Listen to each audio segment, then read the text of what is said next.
What? I don't know what this means. Come here.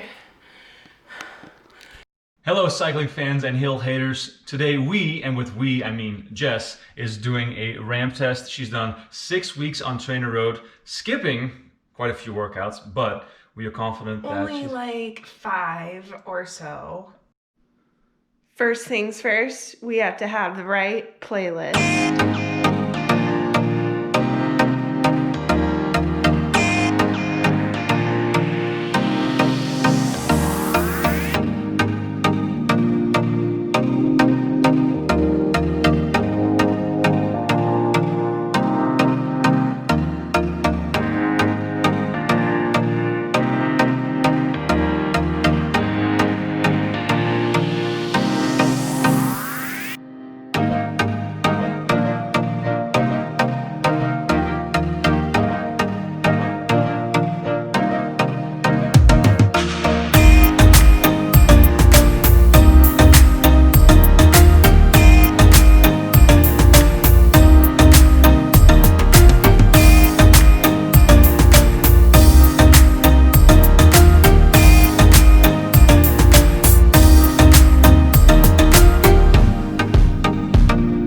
Hey guys, this is Remco providing some commentary for the ramp test that Jess is doing. Of course, she was playing her tunes, she was playing some loud songs, and that would immediately get us copyright striked, or at least has the potential to get this video taken down in the future. So in order to prevent that, I'm just here to provide some commentary.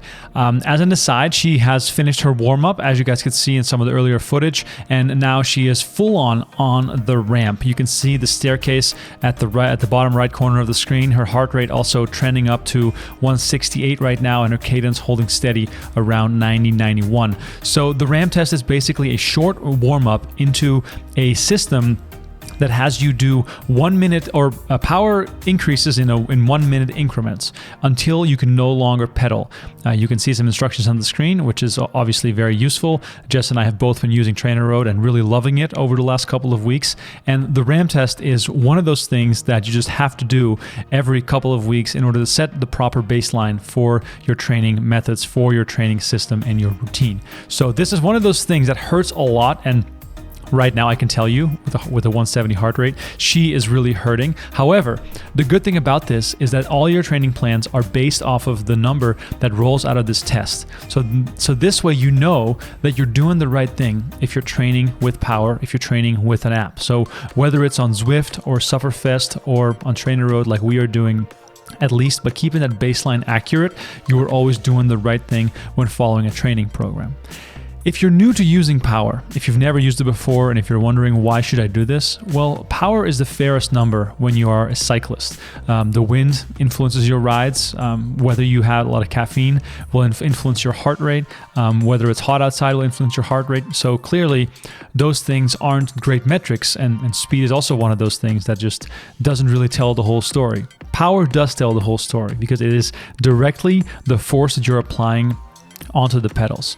Jess and I have power meters on both our bikes. We ride indoors on the Wahoo, as you can see, and that has a power meter as well. So every single ride we do, we collect the data that tells us something about our performance. And we will never be professionals, we will never ride in the big races, but still, if you care about data and statistics, and if you want to become a better cyclist, then you're making a big mistake if you're not riding with a power meter, because it just gives you so much more data to look at. It gives you so much more to reflect on, and also it gives you really fun things to challenge and really fun things to chase after.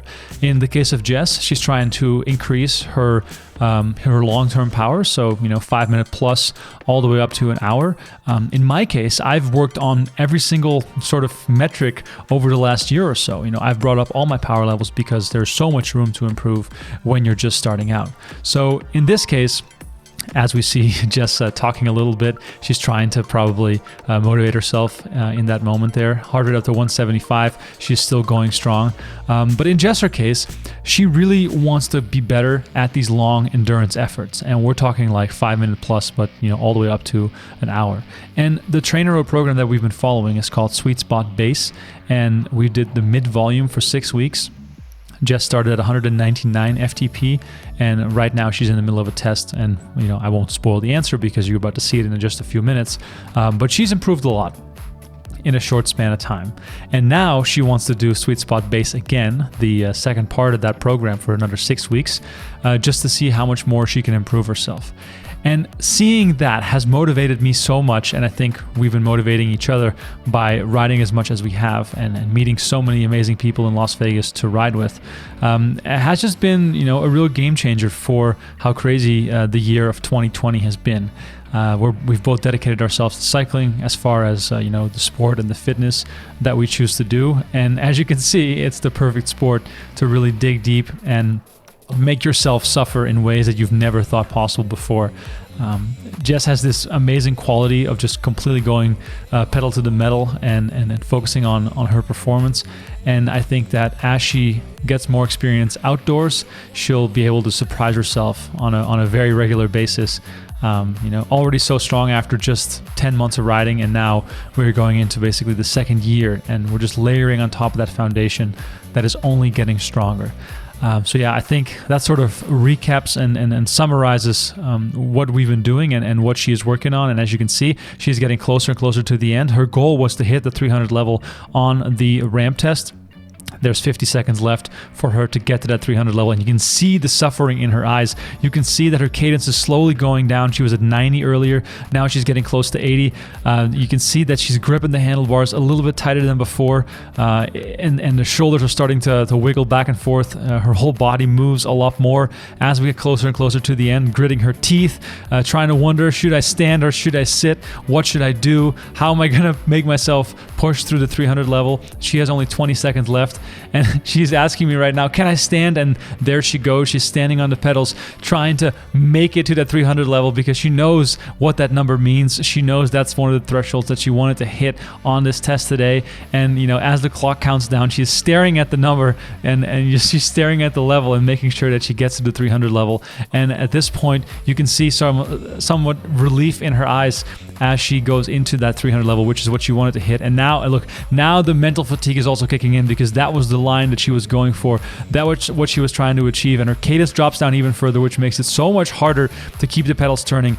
She's down to 60 cadence. She's about to crack here, but it's been so impressive to it was standing one more time, seeing if she can pull any more out of this. With 30 seconds left in this ramp, that's it. I think she's about to sit down. You guys enjoy the aftermath of what came next because, she was pretty dead here. 185 heart rate.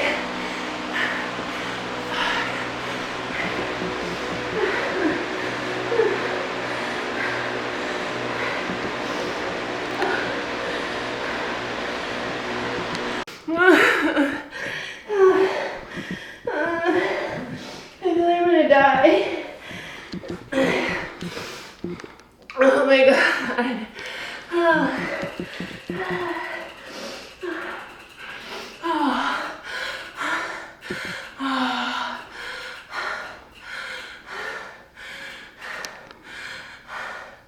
What? I don't know what this means. Come here.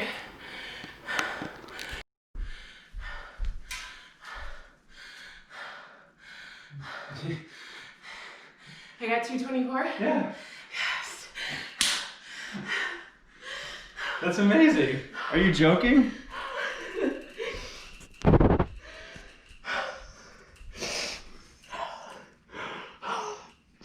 Oh my god.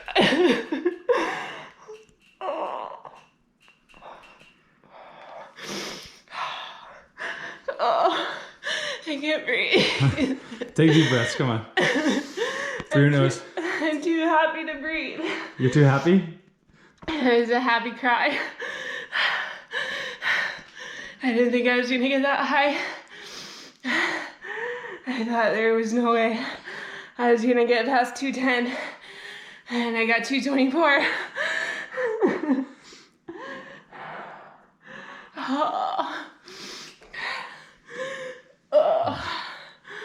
Oh my god. I don't want to do that again for a while. Shit. Now that means that my program next is gonna be the death of me.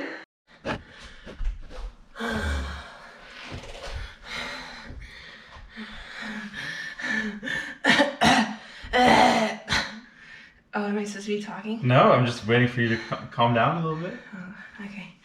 I'm good. All right, Jess, give us the recap. My God. Around minute 18, I could feel my legs just cramping up. I could definitely feel it. And I told Remco, I said, it sucks when you're better, the FTP lasts even longer and you just have to go through that much more pain. But I was like really, really shocked that I got 224 because I didn't even think I could get over 210 and my goal was 215. So I got way, way, way above that. So my next goal for my next FTP in 6 weeks is 235. Wow. Incredible gains. Just give everyone who doesn't know a little backstory on what you think your FTP might have been exactly a year ago and what has happened since then. Oh my God. Like literally, you know, I just started riding probably a year ago, and the first time that my first ride ever, Remco took me out on my brand new bike and we did 13 miles, which I've only ever done on a mountain bike before, and it was super windy, and those who know me, I hate the wind more than anything, and I wanted to kill him. I couldn't even walk for like a week straight, and I just basically said, I'm over this, like I never want to ride again, and I continued to just keep riding. But at that point, probably my FTP would have been like, I'm not even kidding you, like 99. Probably, yeah. That's very true. And then basically a whole year of riding consistently, again, and consistency is key with this sort of stuff. You went from what, like only weekend rides to then what, twice, 3 times a week? Yeah, we would literally like ride every other 3 or 4 days, and in between that we would go to brunch, day drink, do our whole normal routine that we used to do, not lose any weight, just get fat, drink, cycle, repeat. And then all throughout the summer, we trained really hard, and you basically finally got into like a nice balance with the training program. Yeah. Because you were just like out there. Just we tried a few different things. We tried Zwift first, you know, which is, I think, if you just want to race, whatever, but everyone has their own training program that works for them. But TrainerRoad definitely worked for me because it motivated me to actually get on the bike and see gains. So now what? Now you have 224 FTP, Yeah. which is up from 199, which is incredible gains in just 6 weeks. Let's just also assume that, you know, Jess might have been at 205 or 210 on the last test, but like the test, we didn't test very well, but still very big increase. This is your new FTP number, and then we take it from here. However, now you want to get back on a program, or are you done with programs? No, I want to get back on a program because my main goal I need to work on is longer climbs, like anywhere from 5 to, I don't know, 30 minutes, whatever, because I do my best on shorter climbs, like anywhere from 10 seconds to a minute, which I can just haul ass up. But for those, you know, a lot of people, it's the complete opposite. And I just don't have that. I suck at long climbs, which I really want to get better at. All right. Well, you've definitely improved yourself by a lot. You guys, thanks so much for watching. If you enjoyed this content, please hit the like button, subscribe to our channel. We'll try to do as many of these as possible. And we'll be back when I do a RAM test, which should be pretty soon. And let's see how much I can hurt myself. For now, thanks for watching. Stay tuned. Follow us on Instagram as well. We put out a lot of new content almost every day. And yeah, until the next one.